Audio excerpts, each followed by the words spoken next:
na gravidez, o que é considerado um valor normal para os parâmetros da tireoide é completamente diferente do que é considerado fora da gravidez. Ok. Portanto, nós, para garantirmos o normal desenvolvimento fetal e o normal desfecho da gravidez, pelo menos do ponto de vista da tireoide, temos que assegurar que os níveis hormonais da tireoide estão no limite superior do normal.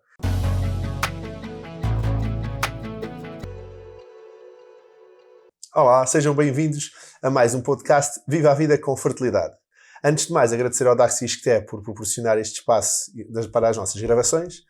E hoje vamos falar do impacto do endocrinologista na fertilidade. Quem vai estar hoje connosco é o Dr. Carlos Belo. Obrigado, Carlos, por estar presente. O Carlos é médico, especialista em endocrinologia e trabalha no Hospital da Luz de Lisboa. E é um dos médicos endocrinologistas que eu referencio quando existe alguma patologia endocrinológica associado à infertilidade. Um bocadinho, antes de mais, Carlos, explicar o que é um endocrinologista. Há muitas pessoas que não sabem o que é e o que é que fazes no teu dia-a-dia. Sim, portanto, Zé, antes de mais agradeço imenso o convite, é um gosto estar aqui convosco e falar sobre um tema que me é muito querido e que nós acabamos por partilhar muitos eventos em conjunto. Portanto, no fundo, um endocrinologista é um médico que se dedica às patologias, digamos, focadas no metabolismo e também nas disfunções hormonais mais focadas propriamente na área da tireoide, da suprarrenal, da hipófise, mas não só. Cada vez mais o papel do endocrinologista assenta também no tratamento da obesidade e tradicionalmente também a diabetes tipo 1, diabetes tipo 2, entre outros. Por exemplo, dentro da fertilidade, uma das patologias mais comuns são os problemas da tireoide. Tanto os hipos mais comuns do que os hiperes e muitas das vezes só a tireoide em si influencia toda a cascata hormonal e todas as hormonas, tanto na mulher como também no homem. Mas mais comum é a mulher que eu referencio doentes. Explicar um bocadinho para as pessoas que perguntam o que é o hipotireoidismo, o hipertireoidismo e perceber o que é que a tireoide faz no nosso metabolismo e no nosso dia-a-dia, as hormonas que influenciam. Pronto, sim, de facto a tireoide é um órgão que tem um impacto multissistémico, portanto não há nenhuma parte do corpo que esteja isenta da influência das hormonas da tireoide. E é importante também falar porque não só a sua influência, digamos, a nível global, corporal, não estando a fertilidade isenta dessa influência, também são doenças muito comuns. Portanto, só para termos noção, nós dividimos de uma forma genérica as doenças da tireoide em dois grandes grupos. São as doenças estruturais, que são os tais bócios e os nódulos da tireoide que muitos de nós vemos e que se estima que têm uma prevalência bastante elevada. Há estudos que até sugerem que até 50% a 68% da população tenha nódulos. Mas importa dizer que estes nódulos, na sua esmagadora maioria, não têm relação nenhuma com disfunção hormonal. Estamos a falar de uma doença puramente estrutural. Okay. Portanto, infertilidade por causa de nódulos da tireoide não funcionantes, à partida não tem relação nenhuma. Agora, doença funcional da tireoide, ou seja, perturbações na quantidade de hormonas que são produzidas e libertadas, isso sim tem um impacto direto no nosso normal funcionamento corporal, tal como na fertilidade. Dos dois subgrupos de disfunção da tireoide, temos o hipertireoidismo, que reflete um aumento das hormonas tireoideias em circulação, portanto um excesso da hormona da tireoide, e depois temos o hipotireoidismo, que reflete uma escassez hormonal tireoideia. Destes dois grupos de doenças, o hipotireoidismo é francamente mais frequente. Nós geralmente subdividimos-lo naquilo que chamamos o hipotireoidismo subclínico e o hipertireoidismo clínico, portanto o hipotireoidismo franco. E a grande diferença entre eles em conjunto afetam sensivelmente 5 a 7% da população, dependendo dos estudos, mas a diferença entre eles essencialmente é bioquímica. Portanto, nós através de sintomas e sinais é difícil distinguir o que é um hipotireoidismo subclínico de um hipertireoidismo clínico. Agora, o hipotireoidismo subclínico tem uma magnitude de alterações laboratoriais menos grave, portanto as análises estão menos alteradas, por assim dizer. É aquele da TSH dos 2,5 que gostamos de ter. Pronto, nós usamos habitualmente para o hipotireoidismo dois parâmetros, que é a TSH e a T4 livre, na maior parte das vezes. Um hipotireoidismo subclínico caracteriza-se por uma TSH elevada e fora da gravidez esse ponto de corte habitualmente é nos 4,12 unidades por litro. Na gravidez é um bocadinho diferente. Isto subclínico com uma T4 livre normal. Ok. Já um hipotireoidismo franco, um hipotireoidismo clínico, caracteriza-se por um aumento da TSH, habitualmente superior a 10, aliado a uma redução da T4 livre. Pronto. E, por exemplo, há pouco estavas a falar dos bócios, que era... antigamente fazia-se muito mais ecografias da tiroide e faziam-se muito mais os diagnósticos de bócio. Atualmente a ecografia da tiroide geralmente é quando são vocês que pedem, nós não pedimos de rotina. Achas que é um exame de se pedir de rotina ou não? Acho que de rotina não. Ok. Agora, há algumas circunstâncias em que realmente, na perspectiva do ginecologista e o obstetra, Sim. faz sentido pedir. Por exemplo, num doente que tenha disfunção da tiroide, por Ok. exemplo, num hipotiroidismo subclínico ou num hipotiroidismo, muitas vezes esse tipo de doenças, e a causa mais frequente dessas doenças é a doença autoimune da tiroide, a tiroidite linfocítica crónica, conhecida como a tiroidite Hashimoto, que tem características imagiológicas e sonográficas, portanto, ecográficas típicas. E existem alguns doentes nos quais nós temos um perfil bioquímico de hipotiroidismo, mas depois temos os anticorpos, que no fundo são outro tipo de análises que se pedem para estabelecer o diagnóstico de tiroidite, limítrofes, com valores que não são... Estão mesmo ali na fronteira do que é positivo e negativo. Se temos uma ecografia a sugerir, de facto, alterações típicas de tiroidite na ecografia, pode sustentar a nossa hipótese diagnóstica. Ok. E sem querer dar 4 passos à frente, isto porque é que é importante? Porque na gravidez, o que é considerado um valor normal para os parâmetros da tiroide é completamente diferente do que é considerado fora da gravidez. Ok. Portanto, nós, para garantirmos o normal desenvolvimento fetal e o normal desfecho da gravidez, pelo menos do ponto de vista da tiroide, temos que assegurar que os níveis hormonais da tiroide estão no limite superior do normal. Ok. Agora, numa mulher que mesmo que tenha uma função tiroideia normal fora da gravidez, mas que tenha uma tiroidite, nós sabemos à partida que a capacidade que a tiroide dessa mulher em aumentar a produção hormonal provavelmente estará comprometida. Portanto, gostamos de antemão nos precaver e mesmo em alguns casos começar tratamento com hormona tiroideia antes da pessoa engravidar, para garantir que à 7ª semana, a altura em que geralmente os níveis hormonais da tiroide aumentam fisiologicamente, conseguimos estar um passo à frente da doença, ou seja, não permitir que a tiroide descompense na gravidez, e somos nós que no fundo conduzimos e controlamos os níveis hormonais. E às vezes até no primeiro trimestre se ajusta a dose de medicamentos tanto no hipo como no hipertiroidismo. Outro tema relevante da tiroide é que, ao a tiroide estar alterada, nós podemos ter mulheres que, quando vêm à nossa conta, principalmente no início, têm os ciclos irregulares. E um hipotiroidismo ou um hipertiroidismo grave pode estar associado a irregularidades menstruais devido a ciclos anovulatórios. E nós, ao controlarmos a função tiroideia, em muitos casos conseguimos voltar a ter ciclos regulares e ciclos ovulatórios, que é um exame fácil de se fazer, é pedir a TSH e a T4 livre, que geralmente estão mesmo nos clínicos de medicina geral e familiar e tudo, pedem muitas vezes e nos ajudam. Por isso, dentro da fertilidade há o hipotiroidismo e o hipertiroidismo. Outra doença endocrinológica muito comum é as alterações da prolactina, os hiperprolactinomas ou hiperprolactinemia.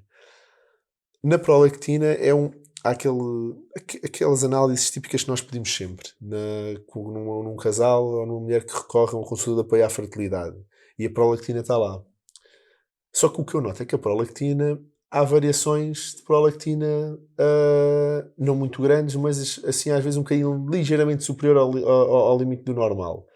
Como é que a prolactina influencia aqui o modelo todo da fertilidade e porque é que nós devemos sempre pedir e ela estar corrigida? Sim.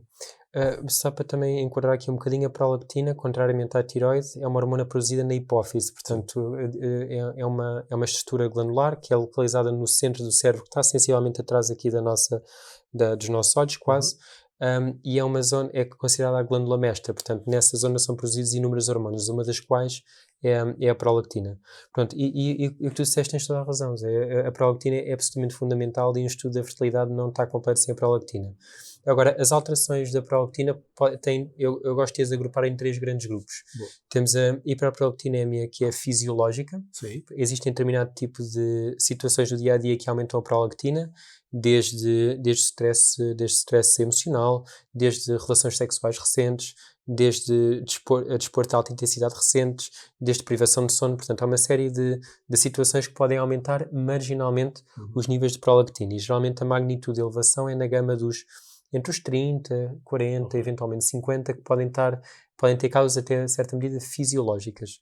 Depois existem as causas farmacológicas, portanto, nomeadamente medicamentos que interferem com a secreção da prolactina, e estamos a falar à cabeça medicamentos da gama dos neuroléticos, portanto, medicamentos antipsicóticos, portanto, nomeadamente quetiapinas, risperidonas, entre outros, bem como uma coisa que é muito importante, a pílula, os anticontraceptivos orais que contenham estrogénios, eles aumentam a produção de prolactina. Portanto, quando nós avaliamos a prolactina numa mulher a fazer a pílula, torna-se difícil de interpretar.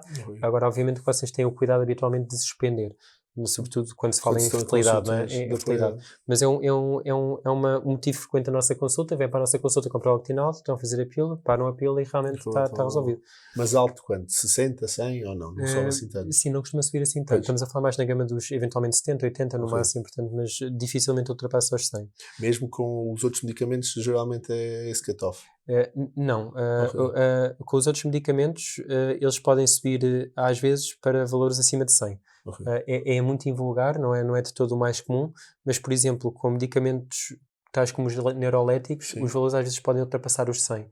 Há um medicamento também que é muito frequentemente utilizado pelas pessoas para gerir os vômitos e as náuseas, que é a domperidona e a metoclopramida, que são dois medicamentos que fazem a prolactina disparar. Há estudos até que documentam valores acima de 100. Pronto, mas à cabeça são de facto esses fármacos. Depois há as causas patológicas, que é o que nos realmente preocupa, que no fundo são doenças primariamente da hipófise, que são tumores, na sua esmagadora maioria benignos da hipófise, que produzem e libertam prolactina a mais.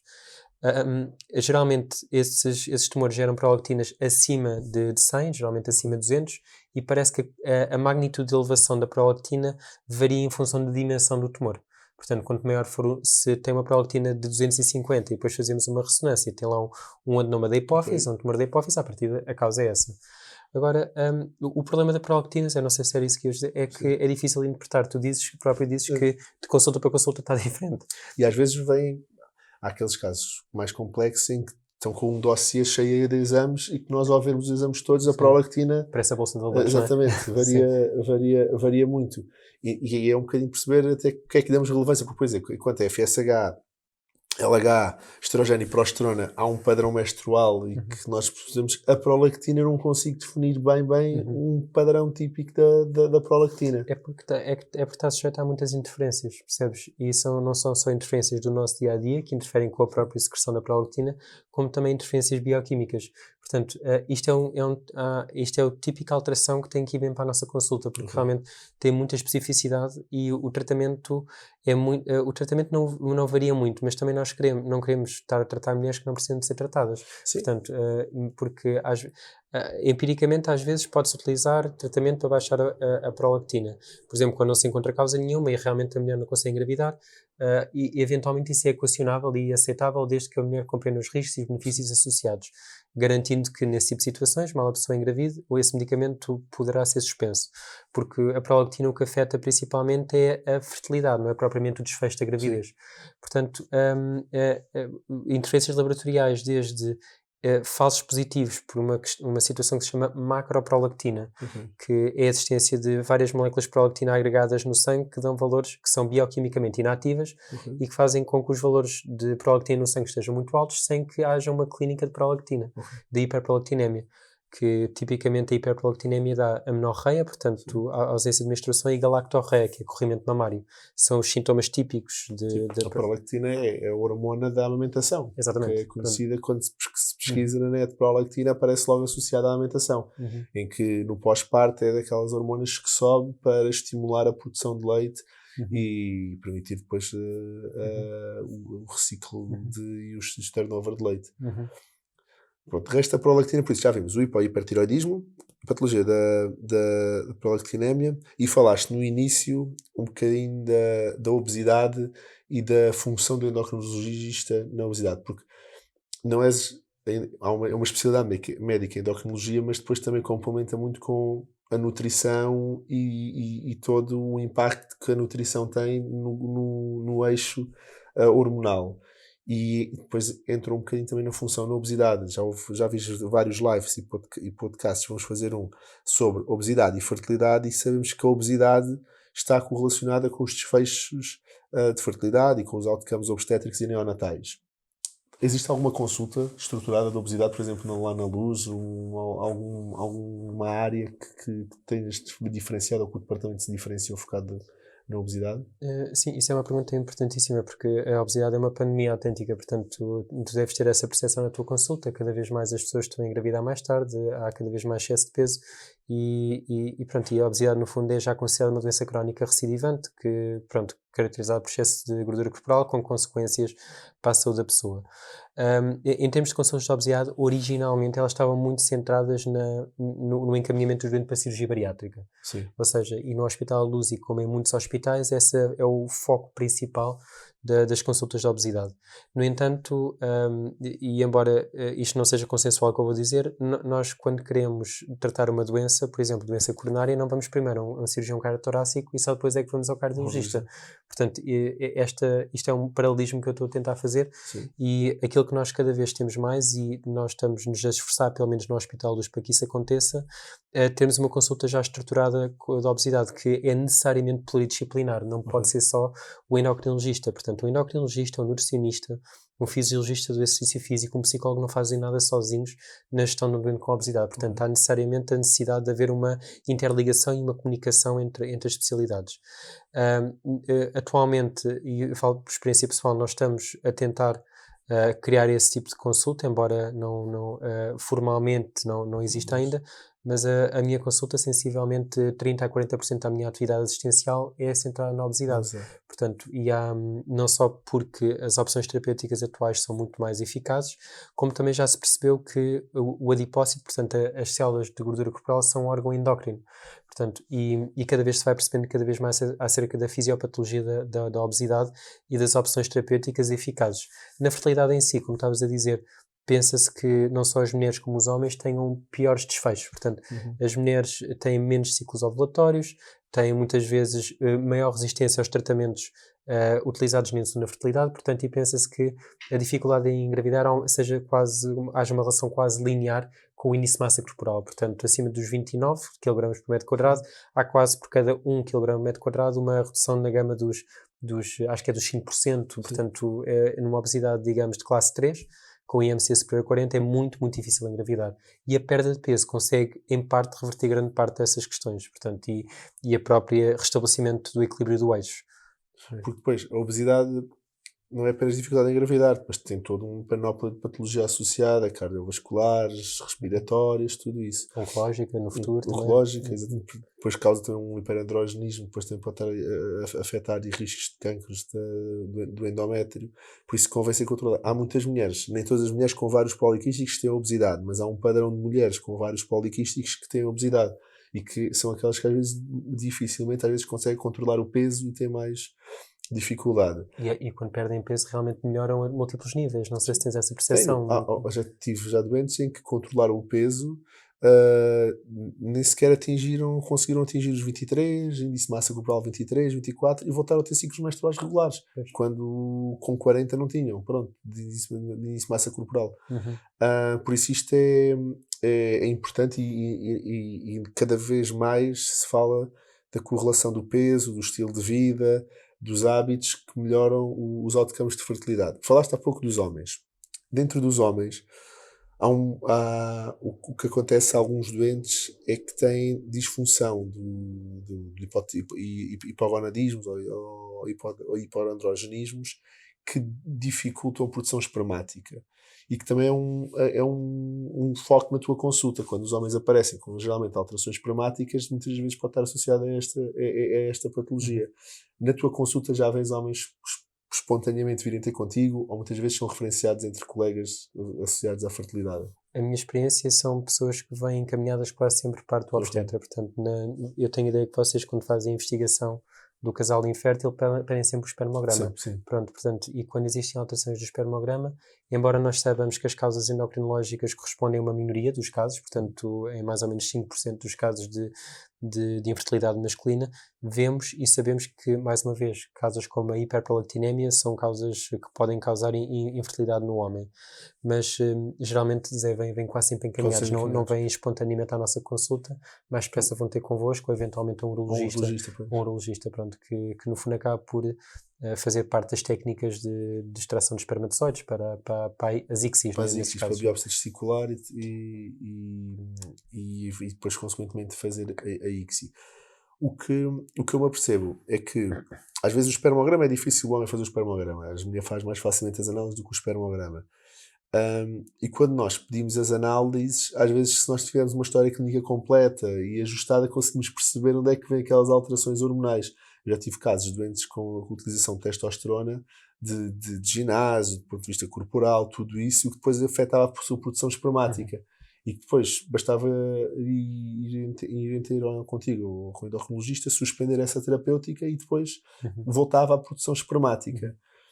Quem toma, por exemplo, este tipo de formulações, testosterona retard ou DEP ou o que seja, notas que há uma procura antes de começarem este tipo de estimulação contigo, ou quando te apanha, quando vês a consulta já estão a fazer e tens que explicar um bocadinho o efeito e como é que nós podemos voltar atrás desse efeito? Sim, é uma lei das séries. Houve uma altura em que eu encontrava muitas pessoas que estavam a tentar engravidar e que tinham alterações no espermograma na sequência, de facto, de uso de esteroides anabolizantes e de testosterona, digamos, de forma, não sei se estás a falar por causa ilícita ou de... Não, mesmo por hipogonadismo. Às vezes era mesmo para competições e tudo. Tive casos de fazerem competições que não tinham noção do impacto que estavam a ter na fertilidade. Pois, a sensação que eu tenho em relação a isso é que as pessoas que tomam esse tipo de suplementos, por assim dizer, são extremamente informadas acerca daquilo que vão tomar e sabem precisamente os efeitos que este tipo de terapêutica tem. Agora, há a convicção de que estes efeitos são todos reversíveis. Portanto, as pessoas sabem exatamente o que é que a testosterona lhes vai fazer. Vai-lhes provocar infertilidade, vai-lhes provocar atrofia testicular, vai-lhes provocar queda de cabelo, vai-lhes provocar um aumento, possivelmente, da tensão arterial e do colesterol, mas eles, tudo bem. Eles utilizam cocktails de terapêutica muitas vezes, eu estou a falar de forma genérica, não é toda a gente, cocktails que visam mitigar esses efeitos secundários. Por exemplo, é frequente vermos esquemas de ciclos de pessoas que fazem esteroides anabolizantes em que fazem testosterona ou fazem um esteroide anabolizante juntamente com beta-HCG para reduzir a atrofia testicular e simultaneamente também fazem citalclomifene para reativar o eixo. Portanto, fazem isto simultaneamente ou então fazem de forma sequencial. Ou seja, portanto, fazem 2 meses isso, param 2 ou 3 meses e depois voltam a fazer. Quase como com os tais ciclos. Pronto. E a verdade é que os estudos que foram feitos, na verdade, documentam reversibilidade na maior parte dos casos. Agora, a reversibilidade não é imediata. Portanto, muitas vezes já chegou a haver doentes que precisavam de quase 1 ano para terem uma normalização do espermograma. Muitas vezes com outros problemas, que nomeadamente é os signos de privação associados à suspensão súbita desses esteroides e da testosterona, e nós muitas vezes temos que fazer fármacos para acelerar essa reposição e esse restauro. Portanto, sim, há uma procura por causa disso. Mas, infelizmente, as opções terapêuticas que nós temos são eficazes. Agora, não posso deixar de dizer que esse tipo de terapêuticas constituem um risco enorme para a saúde das pessoas e acima de tudo, os efeitos secundários não estão assim tão bem estudados como se pensam, pelo menos a longo prazo. Outro grupo de doentes são doentes que fazem testosterona porque têm um hipogonadismo originalmente congénito, muitas vezes, o tal síndrome de Kalman, ou pessoas que desenvolvem hipopituitarismos no futuro, na idade adulta, por tumores da hipófise que são operados ou porque fazem traumatismo cranioencefálicos. E nesses doentes é um bocadinho diferente. Nesses doentes eles fazem testosterona de reposição, como tratamento de substituição hormonal, porque o corpo deles deixou pura e simplesmente de conseguir produzir testosterona e utilizam essa forma de substituição. Nestes doentes, dependendo da idade de instalação e a duração do tratamento com testosterona, a minha percepção é que a resposta à fertilidade é muito variável. Por exemplo, doentes que foram diagnosticados na idade pubertária e fizeram indução da puberdade com testosterona. Às vezes isso acontece. Chegam-nos a nós 20 ou 25 anos depois para quererem engravidar, já têm muita atrofia testicular, já têm inibinas B muito baixas, que no fundo reflete a função da célula Sertoli, já espermogramas completamente azoospermicos, ou seja, sem espermatozoide, e existem alguns estudos que que se utiliza gonadotrofinas, nomeadamente a HCG humana, que eu tenho a ideia que é difícil de encontrar, ou pelo menos é muito dispendiosa, não é? Sim, antigamente havia o Pregnil. Podes falar em nomes, eu já falei em nomes comerciais. É o Pregnil e agora é o Ovitrel. Agora não há o Pregnil, há o Ovitrel. Exato. E a própria caneta do Ovitrel é os 250, e o que se tem feito nesses casos, mas nem sequer é uma recomendação da própria marca, é dar pequenas doses. Pelos cliques, não é? Exatamente, pelos cliques. Mas é um bocadinho... Deixou de haver um doseamento como, por exemplo, o Pregnil havia, que era mais fácil, que era tipo ampolinhas. E e só para fazia. ter noção, o Ovitrel, que é o que temos agora, e desculpem, não estou a fazer publicidade, são 6.500 unidades por cada dose, ao passo que a dose recomendada habitualmente ronda mais ou menos entre as 500 e as 3.000 por 2 a 3 vezes por semana, não é? Pois. Portanto, é difícil, não conseguimos dar as 6.000 todas de uma vez só, portanto tem que ser, temos que nos adaptar. Sim, não é? e é caro, a outra era muito barata e esta é 30 ou 40 euros cada caneta. Pois, okay. Por isso, ao longo torna-se um... Mas pronto, mas importa dizer que muitos destes doentes, sobretudo quando a instalação é tardia, ou seja, quando a instalação é precoce na vida, na altura da puberdade, ou seja, é de sempre e a puberdade tem de ser induzida, a taxa de resposta ao tratamento é muito baixa, portanto eventualmente pode-se tentar biópsias testiculares, uma tentativa de encontrar espermatozoides, mas a experiência que eu tenho, e não sei se tu partilhas a mesma, é que é muitas vezes inglório. É difícil. E depois é difícil de gerir estes doentes, porque muitas vezes são casais que recorrem a nós já com 35, 36, 38 anos, e estes tratamentos, nomeadamente estas gonadotrofinas, muitas vezes precisam de 1 ou 2 anos para produzir efeitos, e nestes doentes, há doentes que têm uma muito baixa probabilidade de resposta ao tratamento, e isto tem que ser muito bem discutido com os doentes. Por exemplo, nos homens a solução é recorrer à doação de esperma. Pronto, é a solução, mas eles sabem à partida isso porque já foi diagnosticado muito cedo e sabem que a solução que há no futuro é recorrer à doação de esperma. Mas é sempre um tema delicado e que já tive casos que tentam-se até às vezes estimular mais tempo, com FSH, LH, tudo isso, e o HCG, mas depois, do ponto de vista, e mesmo próprios urologistas, o tecido testicular já é atrófico e é fibrose, não conseguem encontrar na biópsia, mas há a solução, o casal consegue engravidar com recurso à doação de esperma. Nós, por exemplo, trabalhamos com um banco de esperma criós na Europa, em que encomendamos as características que o casal pretender e faz o tratamento. Mas por um lado estes casais já sabem que podem ter esta dificuldade. Às vezes é assustador um casal que pedimos um espermograma e tem uma azospermia e não sabe qual é a causa, e aí causa muito mais ansiedade, porque todo o casal foi diagnosticado com uma ausência de espermatozoides, e agora o que é que vamos fazer? E umas vezes conseguimos espermatozoides, a biópsia testicular, outras vezes não. Geralmente é os 50-50. Falaste há pouco de uma coisa, dos manipulados, e eu tenho cada vez o desejo de engravidar-se por tela, e fala-se muito, cada vez mais da consulta de anti-aging, suplementação de anti-aging, e muitas vezes essa suplementação tem também hormonas nesses suplementos. E o que eu vejo, às vezes temos que ter um bocadinho de parar e ver o que é que tem esses suplementos, porque podem influenciar tanto a receptividade endometrial como a própria estimulação. Estou a falar primeiro em receptividade endometrial porque muitas das mulheres que fazem esse tipo de manipulados de anti-aging, monitorização hormonal, tudo isso, estão muito informadas, são seguidas às vezes por equipas, por clínicas e por centros dedicados a essa área, mas quando recorre ao centro já têm 44, 45 anos e a solução é a doação de óvulos. E nós conseguimos os embriões, conseguimos o endométrio perfeito, mas às vezes temos dificuldade em conseguir aquele endométrio que queremos para a transferência. E esse tipo, às vezes, de suplementação pode influenciar a resposta do simples estradiol que nós damos para aumentar o endométrio para a receptividade endometrial. Tens tido doentes à procura deste tipo, fora de fertilidade?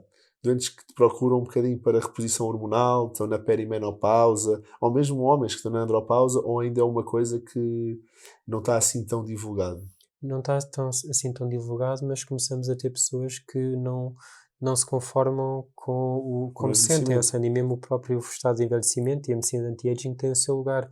Agora, temos também de ter noção que nós praticamos medicina baseada na evidência e precisamos de evidência bastante robusta para estarmos a fazer este tipo de suplementação. Nós, com o tratamento hormonal de substituição, conhecemos perfeitamente os riscos e os benefícios. Agora, Com os homens eu tenho a ideia que não está assim tão bem estabelecido, principalmente no que diz respeito à testosterona ou derivados. Eu acredito que possa eventualmente fazer sentido e eu acho que a andropausa é algo que devia ser melhor investigado e estudado, mas era bom fazer já com mais garantias do que aquelas que temos agora. Por exemplo, vemos muitas vezes prescrição da hormona tiroideia visando obter os valores no limite superior normal, que é uma coisa que conceptualmente eu até compreendo, mas ainda não está devidamente validado, pelo menos em estudos grandes, randomizados e controlados. Fazer hormona de crescimento também, mas isso também é uma grande discussão, porque é um tema quente. É um tema muito quente, mas que com dados válidos a favor e dados válidos contra, portanto isso sim. Esta coisa dos esteroides anabolizantes, porque não se sabe o que é que fazem, suplementos vitamínicos que muitas vezes se baseiam antioxidantes e por exemplo, fitoestrogénios, mas por exemplo baseiam-se muitas vezes em doseamentos hormonais e doseamentos laboratoriais cuja validade não está propriamente estabelecida, portanto há doseamentos de determinado tipo de moléculas a nível do sangue nas quais nos baseamos, mas a evidência científica por trás dessa monitorização não está validada.